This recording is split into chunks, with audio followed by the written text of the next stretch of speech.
Hi, வாங்க ஈஸியான Chintamani chicken எப்படி செய்யலாங்கிறது பார்க்கலாம். 1 கிலோ சிக்கனுக்கு 4 வெங்காயம், 20 காஞ்ச மிளகாய் எடுத்துக்கோங்க. காஞ்ச மிளகாயை இந்த மாதிரி 2ஆக கிள்ளிட்டு உள்ளே இருக்கிற விதைகளை தனியாக எடுத்துருங்க. இது மாதிரி எல்லா மிளகாயிலையும் இது மாதிரி தனித்தனியாக பிரித்து எடுத்துருங்க. பாருங்கள் எத்தனை விதைகள் இருக்குதுன்னு தனியாக பிரித்து எடுத்தாச்சு. வெங்காயம் இந்த மாதிரி சின்ன சின்னதாக கட் பண்ணாலும் ஓகே, இல்லை உங்களுக்கு நீளமாக கட் பண்ணாலும் ஓகே. அது நம்மளோட விருப்பம் தான், எப்படி வேணாலும் கட் பண்ணிக்கலாம் நம்மளுக்கு பிடிச்ச மாதிரி. எனக்கு நல்லா ஃப்ரை ஆகிடும் இல்லைங்களா, அப்போ அது சுத்தமாக வாயில் கிடைக்காது. அதனால் நான் இந்த மாதிரி சின்ன சின்னதாக கட் பண்ணிக்கிறேன். சொல்ல மறந்துட்ட மக்களே, மறந்துடாமல் என்னோடய சேனலை சப்ஸ்கிரைப் பண்ணிவிடுங்க. கூட இருக்க பெல் ஐக்கானையும் கிளிக் பண்ணி வச்சுக்கோங்க. சிக்கனை நல்லா கழுவி வச்சுருக்கேன். கூடவே இஞ்சி பூண்டு பேஸ்ட்டையும் நான் ரெடி பண்ணி வச்சுருக்கேன். இப்போது ஒரு வானலில் எண்ணெய் ஊற்றிக்கிறேன். உங்களுக்கு தேவையான அளவு எண்ணெய் ஊற்றிக்கோங்க. உங்களுக்கு கடலை எண்ணெய் பிடிச்சா கடலை எண்ணெய் சேர்த்துக்கோங்க. ஒரு பட்டை 4 கிராம்பு போட்டிருக்கேன். சோம்பு 1 ஸ்பூன் போட்டிருக்கேன். சீரகம் 1 ஸ்பூன் போட்டிருக்கேன். உங்களுக்கு இது ஆப்ஷனல் தான், உங்களுக்கு வேணும்னா போட்டுக்கலாம். எனக்கு சிக்கன் நான்வெஜ்னாலே எனக்கு இதெல்லாம் இருந்தால் தான் பிடிக்கும். ஸோ அதனால் நான் சேர்த்துக்கிறேன். காஞ்ச மிளகாயும் போட்டிருக்கேன். வெங்காயத்தையும் நல்லா போட்டு கலந்து வச்சுக்கோங்க.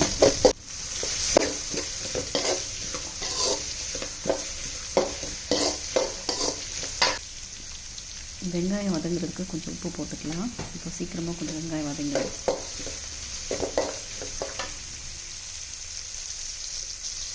நல்லா வதங்கினதுக்கப்புறம் இஞ்சி பூண்டு பேஸ்ட் போட போகிறேன் நான். நீங்கள் இஞ்சி பூண்டு பேஸ்ட் போடுறதுக்கு பதிலாக இஞ்சியும் பூண்டையும் நல்லா தட்டி வச்சுட்டு நீங்கள் போட்டிங்க அப்படின்னா இன்னுமே டேஸ்ட் அதிகமாக இருக்கும், நல்லாயிருக்கும். ஆனால் என்னோடய பசங்க அதை தனித்தனியாக எடுத்து வச்சுருவாங்க. அதனால் நான் இஞ்சி பூண்டு அரைச்சி வச்சுருக்கேன்.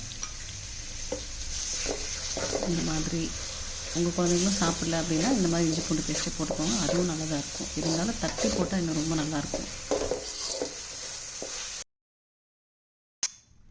கருவேப்பிலை போட்டுக்கோங்க. நல்லா வதங்கினதுக்கப்புறம் கழுவி வச்ச சிக்கனை இது கூட நம்ம சேர்த்துக்கலாம்.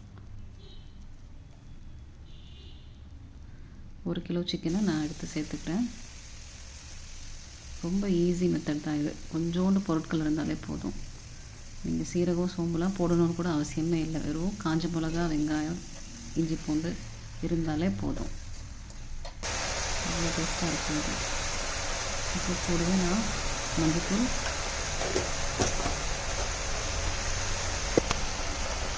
1 ஸ்பூன் மிளகாத்தூள், இப்போ நல்லா மிக்ஸ் பண்ணிக்கோங்க. உங்களுக்கு காரம் எவ்வளோ தேவையோ அந்தளவுக்கு நீங்கள் மிளகாத்தூள் சேர்த்துக்கலாம். நல்லா கலந்துட்டதுக்கப்புறம் இந்த சிக்கனுக்கு தேவையான அளவு உப்பு போட்டுக்கோங்க. அதையும் நல்லா கலந்து விட்டுக்கோங்க. சிக்கன்லேருந்தே உங்களுக்கு உள்ள தண்ணி வருது, அந்த தண்ணியே இதுக்கு சரியாக இருக்கும். இதை நம்ம இங்கே ரெடி பண்ணுறதுக்கு 5 நிமிஷம் தான் ஆகும். அது வேகிறதுக்கு ஒரு 15 நிமிஷம் வேண்டியது இருக்கணும். நல்லா கலந்து விட்டுட்டு கலருக்காக கொஞ்சம் காஷ்மீரி ரெட் சில்லி பவுடர் நான் போட்டிருக்கேன். இதில் காரம் இருக்காது, கலர் மட்டும்தான் இருக்கும்.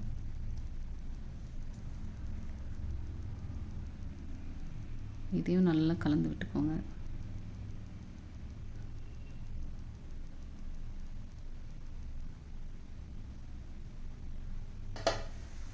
இது நல்லா கலரி முடிச்சுட்டு அப்படியே மூடி போட்டு மூடி வச்சுருவோம். ஒரு 5 நிமிஷம் மூடி போட்டு மூடி வச்சு பார்த்து எடுத்திங்கன்னா சிக்கன்லேருந்தே உள்ள தண்ணி வந்திருக்கும்.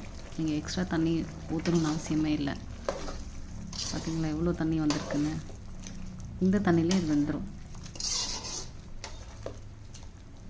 இப்போ வேணால் நீங்கள் உப்பு செக் பண்ணி பார்த்துக்கோங்க. எனக்கு சரியாக இருக்குது. அவ்வளோதான், நான் மறுபடியும் மூடி வச்சுறேன். ஒரு 10 மினிட்ஸ் கழித்து பார்க்கலாம் எப்படி இருக்குன்னு. 10 மினிட்ஸ் ஆயிடுச்சு. இப்போது இன்னும் தண்ணி வற்றாமல் தான் இருக்குது.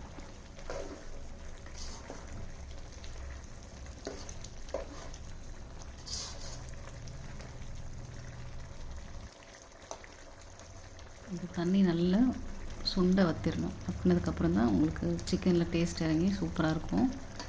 அதனால் இன்னும் நம்ம ஒரு 5 நிமிஷத்துக்கு நல்லாவே வேக விட்டுடலாம். 5 நிமிஷங்கிறது 10 நிமிஷம் ஆயிடுச்சு. அதுக்கப்புறம் பாருங்கள் நல்லா சுண்டை வத்திருச்சு. சாப்பிட்டு பார்த்தீங்கன்னா அட்டகாசமாக இருக்கும். ட்ரை பண்ணி பாருங்கள் கண்டிப்பாக.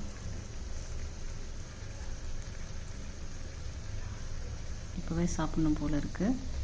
நான் சாப்பிட போகிறேன். நீங்களும் ட்ரை பண்ணி பார்த்துட்டு எப்படி இருக்குன்னு கண்டிப்பாக மறக்காமல் சொல்லுங்கள். மறந்துடாமல் சப்ஸ்கிரைப் பண்ணிவிடுங்க. தேங்க்யூ மக்களே.